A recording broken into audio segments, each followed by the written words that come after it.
கிழக்கு கடற்கரை சாலையில் பெண்கள் சிலர் சென்ற காரை மற்றொரு சொகுசு காரில் இளைஞர்கள் பின்தொடர்ந்து சென்று இடித்ததாக கூறப்பட்டது.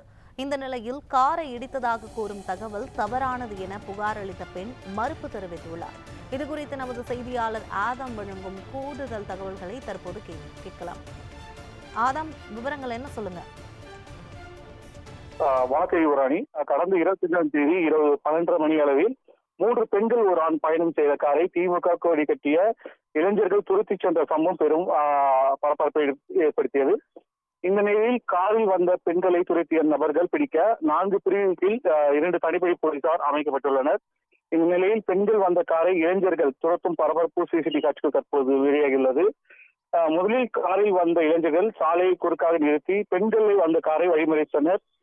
துரத்தி செல்வதும், அப்பொழுது பெண்கள் வந்த காரை 3 முறை முன்னும் பின்னுமாக சென்றதும், ஒரு இளைஞர் ஓடி வருவதும், பின் மற்றொரு காரில் வரும் இளைஞர்கள் சாலை குறுக்காக நிறுத்தி பெண்கள் வந்த காரை தடுக்கும் பரபரப்பான சிசிடிவி காட்சிகள் தற்போது வெளியாகியுள்ளது. முன்னதாக காரை உரசி சென்றதால் அந்த இளைஞர்கள் அந்த காரை பின்தொடர்ந்து வந்ததாக ஒரு தகவல் வெளியாகின்றது. இந்நிலையில் காரை இடித்ததாக கூறுவது தவறான தகவல் என அது பாதிக்கப்பட்ட பெண் ஒரு தகவல் வெளியாகியுள்ளது. சாலை முழுவதும் உள்ள சிசிடிவி காட்சிகளை சோதனை செய்தால் உண்மை வெளிவரும் என அந்த பாதிக்கப்பட்ட பெண் ஒரு தகவலாக கூறியுள்ளார். விவரங்களுக்கு நன்றி ஆதம்.